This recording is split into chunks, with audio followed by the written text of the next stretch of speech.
Olá pessoal, tudo bem? Eu sou Adalto Alves, é uma grande alegria estar aqui com vocês novamente. E o tema que eu vou falar hoje foi sugerido por um dos amores de Cris, Adriana Paz. Ela escreveu para Cris perguntando se comer carne é pecado ou se existe algum tipo de carne que é pecado. O que você acha sobre isso? Existe algum alimento que é pecado comer? O que a palavra de Deus diz sobre isso? Esse é o nosso tema de hoje.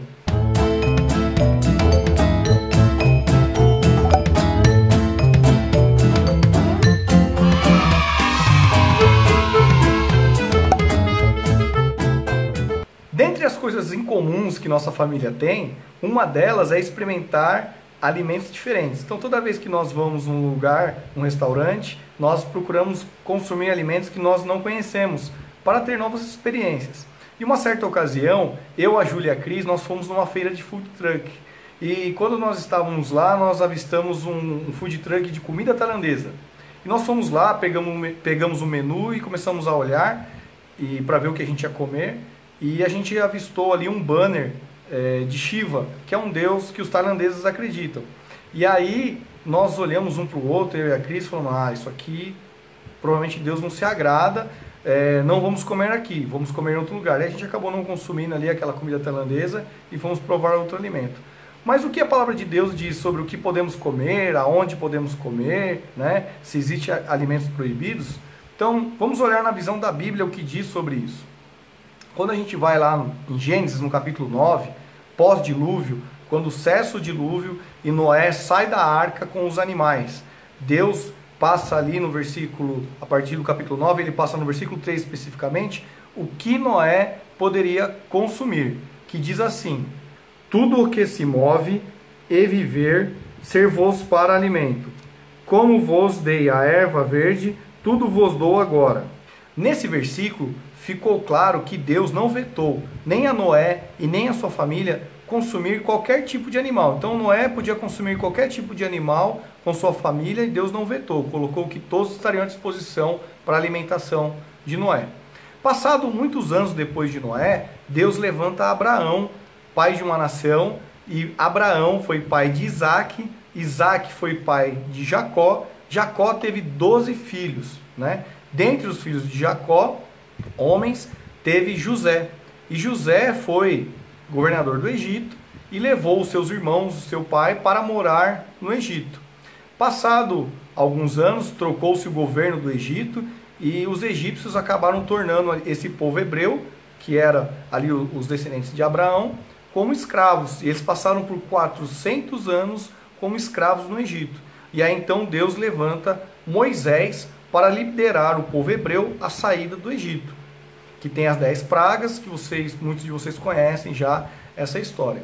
E aí quando o povo sai ali finalmente do Egito, liderado por Moisés, eles sempre viveram em cativeiro, porque 400 anos de escravidão, todos aqueles que estavam ali nasceram em cativeiro.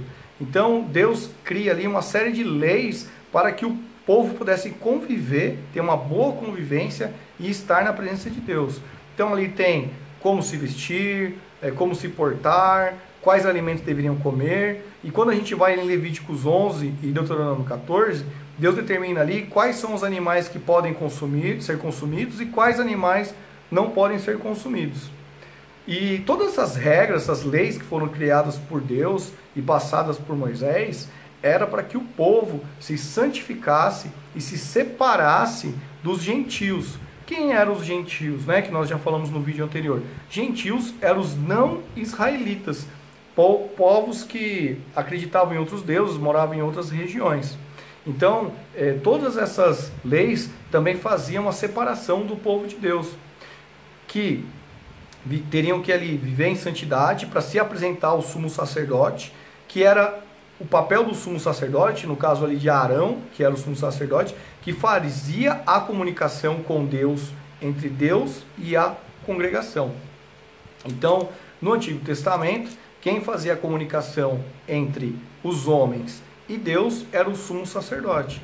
E ele entrava no tabernáculo, onde tinha o santo e o santo dos santos, né? E dentro do santo dos santos existia a arca da aliança ali, aonde o sumo sacerdote entrava naquele lugar e ele tinha comunicação com Deus.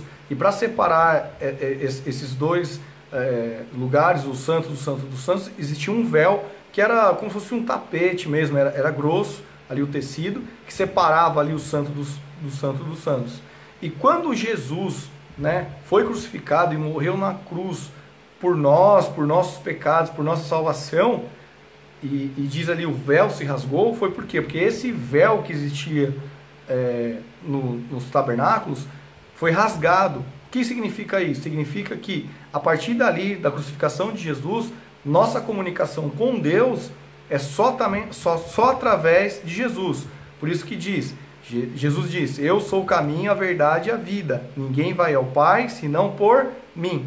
Então, a partir daquele momento da crucificação de Jesus, da sua ressurreição, a nossa comunicação com Deus passou a ser única e exclusivamente através de Jesus e os nossos pecados purificados através do seu sangue. Então, todos aqueles rituais que eram feitos não tinham mais valor para buscar a presença de Deus. A única forma, após a crucificação de Jesus, para buscar a presença de Deus, se tornar puro na presença de Deus, é através de Jesus, de aceitar Jesus como seu único Senhor e Salvador da sua vida. E viver de forma que agrade a Jesus, de forma que agrade ao Pai. Quando nós vamos em Atos no capítulo 10, ali Pedro tem uma visão aonde desce um lençol que existe ali toda sorte de animais considerados imundos e puros aos judeus, e uma voz diz para Pedro para que ele comesse aqueles animais, e Pedro rejeita, e a voz fala por 3 vezes, e aí Pedro diz assim, eu comeria um animal imundo, consumiria isso, nunca fiz isso na minha vida. E aí Deus diz para Pedro, você vai tornar algo imundo aquilo que eu já purifiquei? Então ali fica claro que Deus já não faz mais a acepção de animal puro e de animal imundo. Ou seja, acabou isso com a vinda de Jesus, com a crucificação de Jesus. A única forma de sermos limpos e puros é termos Jesus em nossas vidas. É a única forma de sermos puros. E essa questão de podermos comer alimentos, essa questão que eu falei do food truck no início do vídeo, que nós deixamos de comer, o que diz a Bíblia em relação a isso? E olha o que o apóstolo Paulo diz em 1 Coríntios, no capítulo 10, no versículo 25 e 26, que diz assim, comei de tudo o que se vende no mercado, sem nada perguntardes, por motivo de consciência, porque do Senhor é a terra e a sua plenitude. Aqui Paulo deixa claro para nós que podemos consumir todo tipo de carne que é vendida no mercado, no açougue, não há acepção de alimento. E no decorrer desse texto, é muito interessante de 1 Coríntios, a partir do versículo 25, que diz que se algum incrédulo, ou seja, uma pessoa com uma fé diferente da nossa, que é a cristã, colocar alimentos para nós comermos, que nós podemos consumir e só não fazemos perguntas de onde veio, qual a procedência desse alimento. Agora, se porventura a pessoa disser para a gente, esse alimento ele é sacrificado, oferecido a outro Deus, nós não devemos consumir esse alimento. Não pelo fato que esse alimento vai fazer mal para nós não darmos mau testemunho, porque se nós consumirmos esse alimento que a pessoa está dizendo que é sacrificado a outros deuses, nós estamos dizendo que nós cristãos também compartilhamos dessa fé, e nós cristãos só acreditamos em Cristo Jesus. Então, para não colocarmos outras pessoas em erros, para pessoas que vão ver nós consumimos um alimento que foi sacrificado a outros deuses, e dizer assim, os cristãos também compartilham dessa fé, nós não devemos consumir, ok? Mas só se a pessoa disser, esse alimento ele é sacrificado a tal Deus, ou a tal crença que eles tenham.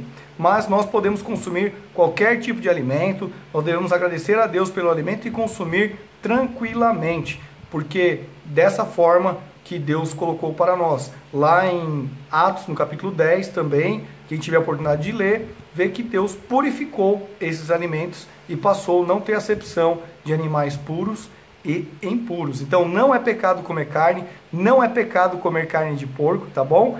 Então eu espero que essa palavra venha tirar dúvida não só da Adriana Paz, mas de outras pessoas. E se você tiver uma dúvida, uma sugestão para que eu possa trazer à luz das escrituras, coloque nos comentários aí. Se você não é inscrito no canal, você se inscreve e não esquece de dar um like e clicar no sininho aí para que quando chegar o próximo vídeo você será avisado. Um forte abraço e até o próximo vídeo.